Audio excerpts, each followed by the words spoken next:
ஓம் Saravanabhava channel வாயிலாக உங்களை சந்திப்பதில் பெருமகிழ்ச்சி அடைகிறேன். இன்றைய பதிவு ஆவணி மாத ராசி பலன்கள். இந்த ஆவணி மாதத்தில் என்னென்ன கிரகங்கள் எங்கே இருக்குது அப்படிங்கிறத பார்க்கும் பொழுது செவ்வாய் பகவான் மிதுன மனையில் அமர்ந்திருக்கார். கடகத்தில் குரு பகவானும் புதனும் இணைவு பெற்று அங்கே குரு பகவான் உச்ச பலத்தோட வலிமையாக இருக்க போகிறார். சூரிய பகவான் இந்த மாதம் முழுவதும் சிம்மத்தில் வீற்றிருக்க அங்கு கேதுவோடு இணைகிறது. சுக்கிர பகவான் நீச்சமாக கன்னிமனையில் அமர்ந்திருக்க, ராகு பகவான் கும்பத்தில் அமர்ந்திருக்க, மீன மனையில் சனி பகவான் வக்ரமாக இருக்கார். ஸோ இந்த கிரக அமைப்புகளை வைத்துக்கொண்டு இந்த ஆவணி மாதம் என்ன பலன், எப்படி இருக்க போகுது, என்ன மாதிரியான விஷயத்தில் உங்களுக்கு நன்மை கொடுக்க போகிறது, எந்த விஷயத்தில் கொஞ்சம் ஜாக்கிரதையாக இருக்கணும், என்ன மாதிரியான தெய்வ வழிபாடு உங்களுக்கு உகந்தது என்பதை பற்றி இந்த பதிவில் நம்ம டீட்டெயிலாக பார்க்க போகிறோம். இந்த பதிவை முழுவதுமாக பாருங்கள், ஸ்கிப் பண்ணாதீங்க. கண்டிப்பாக ஏதாவது ஒரு ரூபத்தில் உங்களுக்கு யூஸ்ஃபுல்லாக இருக்குங்கிறதுல எந்தவித மாற்று கருத்தும் கிடையாது. நம்ம சேனலை நீங்கள் ஃபஸ்ட்டு டைம் பார்ப்பவர்கள் என்றால் மறக்காமல் சப்ஸ்கிரைப் பண்ணிக்கிங்க. சிம்ம ராசி அன்பர்களே, சிம்ம ராசி சிம்ம லக்னம் ஆவணி மாதம் எப்படி இருக்கும்? இந்த மாதம் உங்கள் ராசிநாதன் சூரியன் ஆட்சி பலத்தோட வலிமையாக இருக்கக்கூடிய ஒரு மாதம். அதாவது 12 மாதத்தில் இந்த ஆவணி மாதம் உங்கள் ராசிநாதனான சூரியன் ஆட்சி பலம் ஸ்ட்ராங்காக இருக்குது. ராசிநாதன் வலிமை பெற்றாலே அந்த மாதம் முழுவதும் எழுச்சியுடனும் தன்னம்பிக்கையுடனும் செயல்படக்கூடிய ஒரு மாதம்.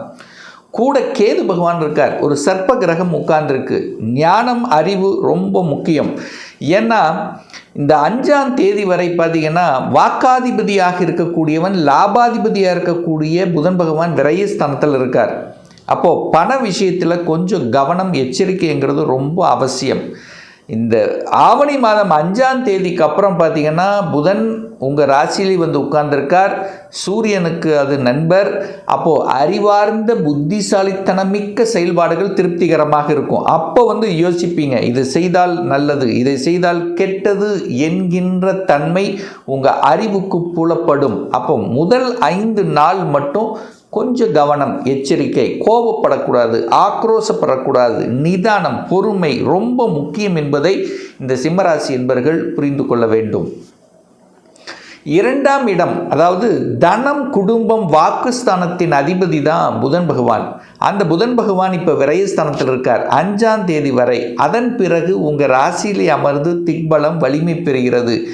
இந்த மாதத்தினுடைய இறுதியில், அது குறிப்பாக சொல்ல போனால் இந்த ஆவணி மாதம் 21ஆம் தேதி லாபாதிபதியாக இருக்கக்கூடியவன் குடும்பாதிபதியாக இருக்கக்கூடிய புதன் பகவான் உச்சபலம் அடைய போகிறார். அப்போ நல்லா இருக்க போகுது.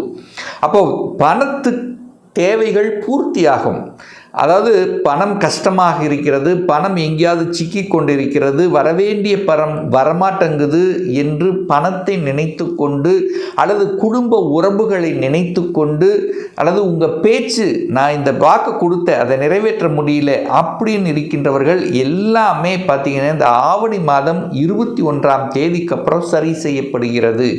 அப்போது உங்கள் வாக்கு பலிதம் நன்றாக இருக்க போகிறது. அறிவார்ந்த நுட்பமான செயல்பாடுகள் உங்கள் கண்ணுக்கு புலப்படக்கூடிய அமைப்பு. எந்த இடத்தில் எதை பேசணும் செய்யணும், லாபகரமான விஷயங்கள் திருப்திகரமாக இருக்கக்கூடிய தன்மை.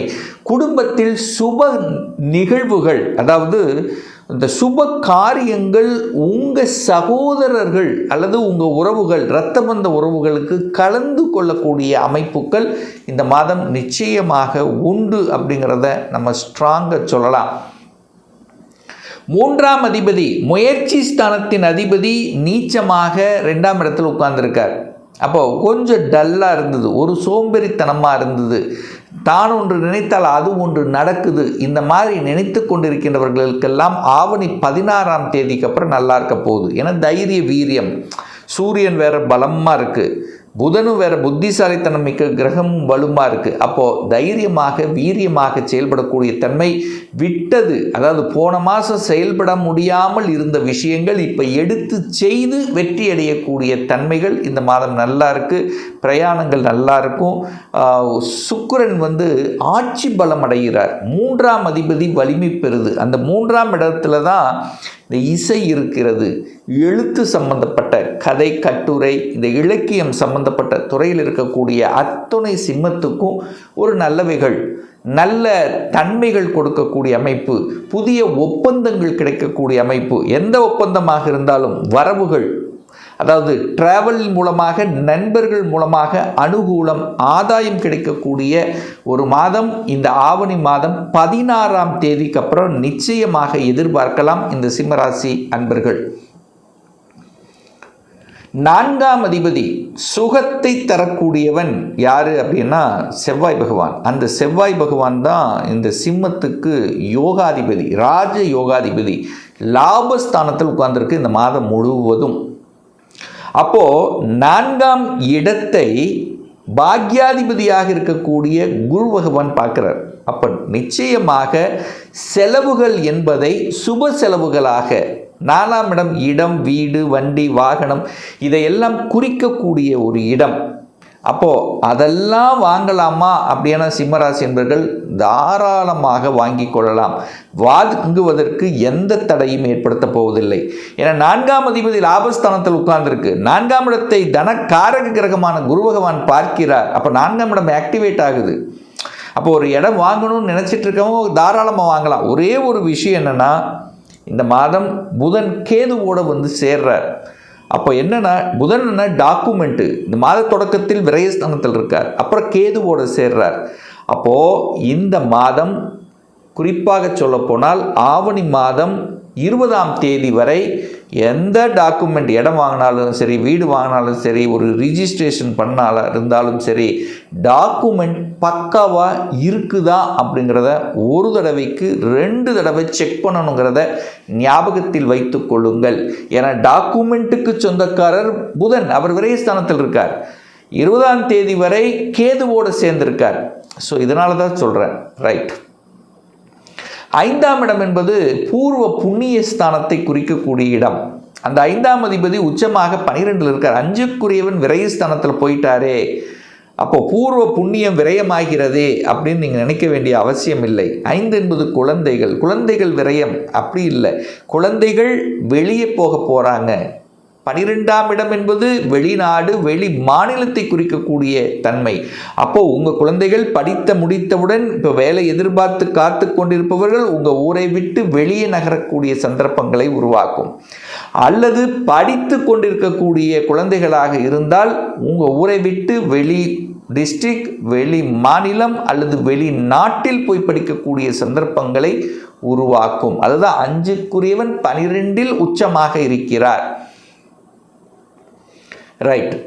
6ஆம் இடத்தை குரு பகவான் பார்க்கிறார். 6ஆம் இடத்தை வளர்க்குது, கடனை வளர்க்கப் போகிறது. அப்போது கடன் தன்னுடைய கட்டுப்பாட்டில் இருக்க வேண்டும் என்பதை ஞாபகத்தில் வச்சுக்கோங்க. இந்த சிம்மராசி என்பர்கள் கடனை பெருக்கிறதுக்கு ரெடியாக இருக்குது.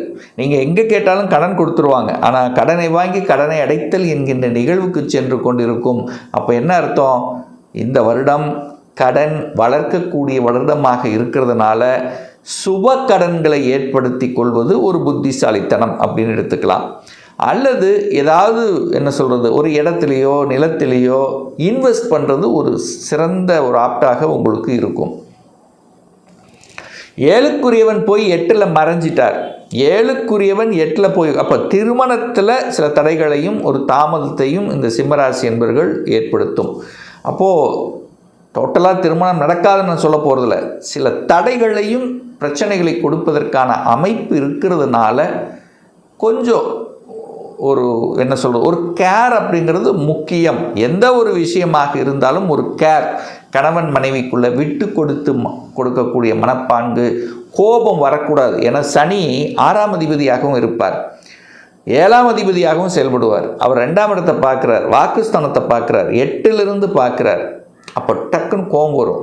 என்றைக்கோ பேசின விஷயத்தை இப்போ பேசி சண்டை பெருசாக்கும். அப்போது கண்டிப்பாக கணவன் மனைவியாக இருந்தால் சிம்மராசி என்பவர்கள் விட்டு கொடுத்து அனுசரித்து செல்லணுங்கிறத ஆழமாக மனதில் பதிய வைத்து கொள்ளுங்கள். ஏன்னா உங்களுக்கு இப்போது அஷ்டம சனி நடந்து கொண்டிருக்கின்ற காரணத்தாலும். ரைட். பாக்யாதிபதி 11ஆம் இடத்தில் இருக்கார்.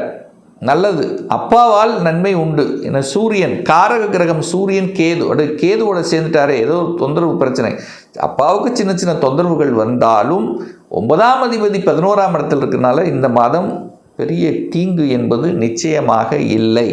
அப்பா மூலயமாக நல்லது, அதிகாரத்தின் மூலமாக நல்லவைகள், அரசாங்கத்தின் மூலமாக சில நன்மைகள், அதிகாரம், அதாவது அரசாங்க விரோத போக்குக்கு போயிடக்கூடாது. ஏன்னா கேது உட்கார்ந்துருக்கு, தண்டனை கொடுத்துவிடும்.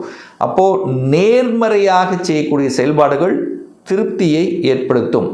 அந்த நேர்மறை விட்டு எதிர்மறையாக எதையாவது செய்தீர்கள் என்றால் கண்டிப்பாக உங்களுக்கு தொந்தரவு. ஏன்னா 6க்குரியவன் 8ல் இருக்கார். இந்த வம்பு, வழக்கு, கோர்ட்டு, கேஸு, நெகட்டிவ், உங்கள் ஆள் மனது கேது உட்கார்ந்துருக்கார். உங்கள் மனசு சொல்லிடும் இது தப்புன்னு சொன்னால் அங்கே போகக்கூடாது. அப்போ நெகட்டிவ் விஷயத்துக்கு சிம்மராசி என்பவர்கள் போகக்கூடாதுங்கிறத ஆழமாக மனதில் பதிய வைத்துக் கொள்ளுங்கள். ஒரு சிலருக்கு பாருங்கள், வேலையில் அலைச்சல், திருச்சல், டென்ஷன், ப்ரெஷர் இருக்கத்தான் செய்யும்.